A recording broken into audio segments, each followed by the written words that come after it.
पंजाब सरकार की post matric scholarship योजना 245 करोड़ रुपए आवंटित ताकि अनुसूचित जाति के विद्यार्थियों को मिले उच्च शिक्षा।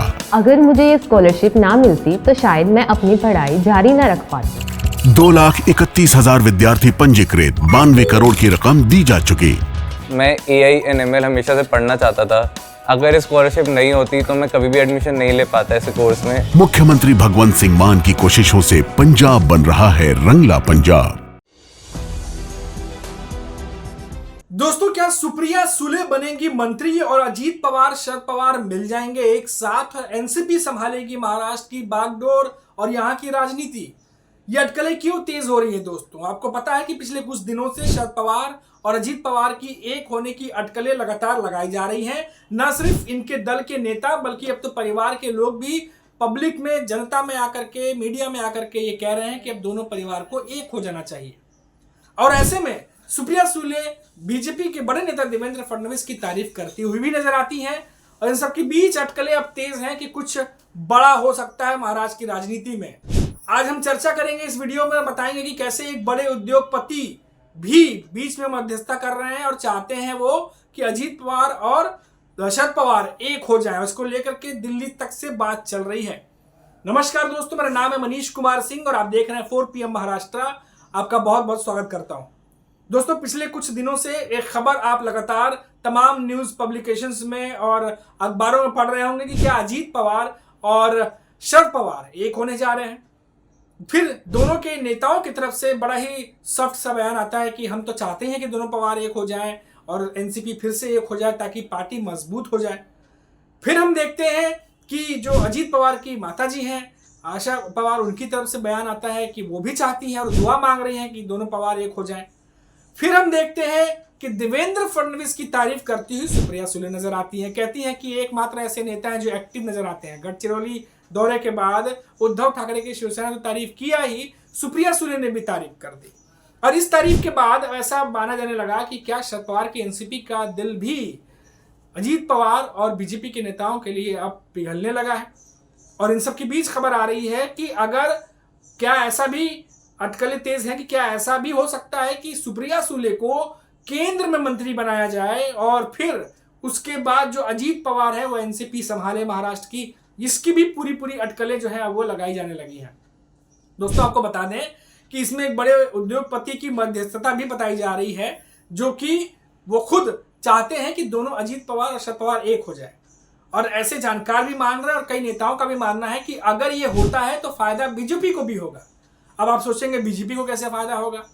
बीजेपी को फायदा होगा कि अगर 8 सांसदों वाली शरद पवार की एनसीपी और 1 सांसद अजीत पवार के पास है, टोटल 9 सांसद वाली एनसीपी एक हो जाती है, तो बीजेपी के लिए चंद्रबाबू नायडू और नीतीश कुमार पर जो निर्भरता है वो कम हो जाएगी, काफी हद तक कम हो जाएगी, क्योंकि 9 सांसद जो है उन्हें एक महाराष्ट्र में जो एनसीपी है उनसे मिल जाएगी।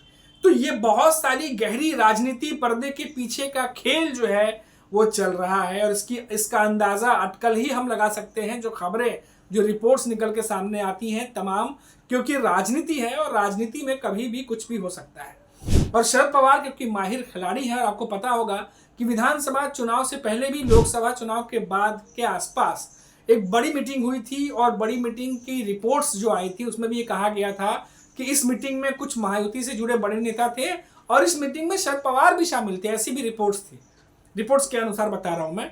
और जहां पर ये मीटिंग हुई थी, जहां पर उद्योगपति थे, तो ये उद्योगपति कौन है और क्यों ये चाहते हैं कि शरद पवार और अजीत पवार एक हो जाए? और इसका राजनीतिक फायदा तो मैंने आपको बता दिया कि अजीत पवार क्योंकि बीजेपी के साथ हैं और एक होने पर ज्यादा फायदा तो अजीत पवार को तो होगा, लेकिन बीजेपी को ज्यादा फायदा होगा, क्योंकि एक तो अजीत पवार वैसे भी बीजेपी के साथ रहते हुए कोई बहुत ज्यादा जो है बार्गेनिंग वो बीजेपी के साथ नहीं करते हैं, अक्सर देखा गया है। तो ऐसे में एक मजबूत पार्टी अगर जो है गठबंधन में आ जाती है तो कहीं ना कहीं अजीत पवार जो है मजबूत होंगे, एकनाथ शिंदे के मुकाबले ज्यादा मजबूत हो जाएंगे और साथ ही साथ बीजेपी के लिए बड़ा फायदेमंद जो है ये सौदा होगा। इसीलिए माना जा रहा है कि इसमें दिल्ली के भी कई नेता इस बारे में जानकारी इकट्ठा कर रहे हैं बीजेपी के, और आला कमान तक भी ये बात पहुंची हुई है, ऐसी खबरें आ रही हैं। तो ये बड़ा ही दोस्तों अजीब सी स्थिति जो है इस समय महाराष्ट्र की सियासत में बनी हुई है। अब देखिए, जरा समझने वाली बात है कि शरद पवार की जो एनसीपी है, पहले लोग ये कह रहे थे, जानकार ये कहते कि तो नामुमकिन है, लेकिन अब जानकारी ये कह रहा है कि नामुमकिन तो नहीं कह सकते, मुश्किल जरूर है कहते हैं, लेकिन नामुमकिन नहीं है। और ऐसे में ये माना जा रहा है कि शरद पवार की जो एनसीपी है वो अब उस तरीके से परफॉर्म नहीं कर पाई विधानसभा में जिस तरीके से उम्मीद की जा रही थी।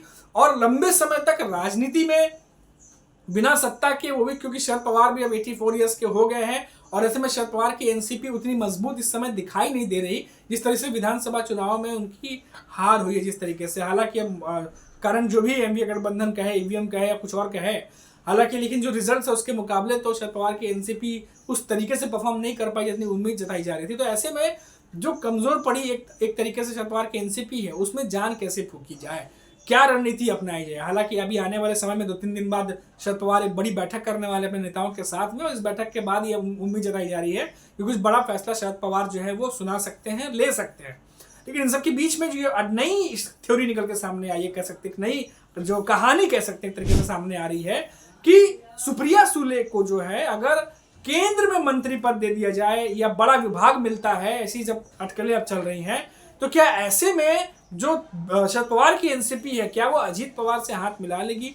और अजीत दादा पवार के पास जो है पूरी तरीके से एनसीपी, क्योंकि विधायक तो उनके पास है ही, चुनाव चिन्ह भी उनके पास है, और एक तरीके से शरद पवार की एनसीपी भी जो नेता अगर वो मिल जाते हैं तो अजीत पवार जो बची कुची जो ताकत है वो उनको मिल जाएगी और भी ज्यादा मजबूत हो जाएंगे पहले के मुकाबले। तो ये भी अब एक गुंजाइश पूरी दिख रही है, यानी कि शरद पवार की एनसीपी को भी फायदा, अजीत पवार को भी फायदा और बीजेपी को भी फायदा।